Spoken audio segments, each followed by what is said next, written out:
Today, I'll be modeling a simple nature scavenger hunt that you can do in your yard. The version that I'll be presenting works best for children ages 3 to 8 and allows them to practice their counting skills. If you have older children in your home, we'll talk about some ways to modify the version I'm presenting so it works for them. Finally, this activity requires 0 materials, though I will mention a few optional ones that can make it more engaging. With that said, let's go explore. With safety in mind, it's important to do the following during the course of this activity. First, check for any hazards in your yard, like poison ivy, broken glass, or fallen limbs before you begin. Second, take steps to prevent tick bites.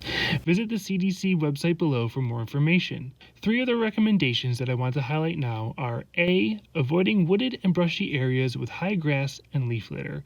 B. Checking your clothing for ticks before heading inside. And C. Checking your entire body for ticks after coming indoors.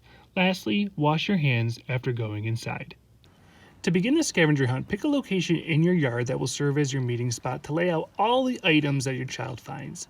If you have a paved surface and a piece of sidewalk chalk, write the numbers 1 through 10 vertically on the surface. Tell your child that they are going to start with the number 1 and go find one item like a piece of tree bark. Next, they'll bring this item back to the meeting spot and lay it down on the ground. Then for the number 2, they have to choose an item that can find 2 of, such as 2 leaves or 2 sticks, and bring them back to the meeting spot. There, they'll lay them down in a row below the first item that they found. They'll continue this process until they finish with the number 10.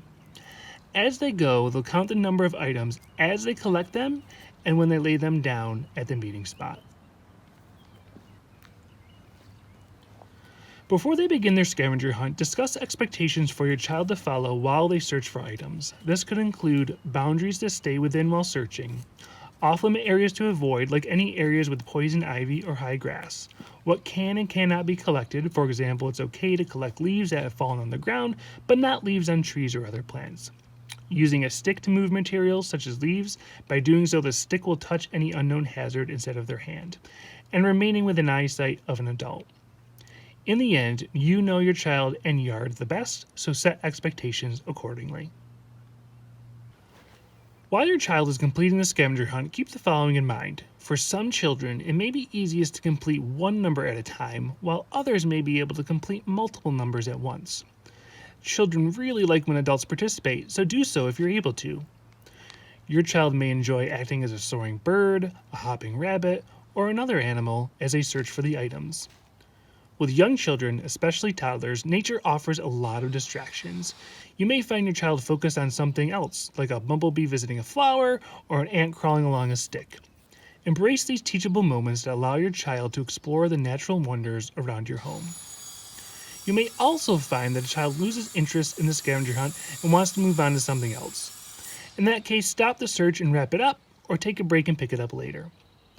If you have older children, you can substitute colors, letters, and shapes for some of the numbers, or have them help a younger child.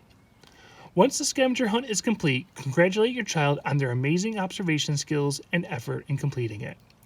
You can extend the activity by asking them questions like how many acorns did they find, or grouping the items by color, shape, etc., and counting them. Finally, return all the items to the location where they were found. While this scavenger hunt does not require any materials, some optional items are a piece of sidewalk chalk to write the numbers 1 to 10 on a paved surface, a container to transport what you find back to your meeting spot, a stick to move around materials such as leaves in your yard, and a magnifying lens to get a closer look at any items that you and your child find. Thank you for watching this video. If you try this scavenger hunt at your home, I hope it connects you and your family to the wildlife that surrounds it. Happy exploring!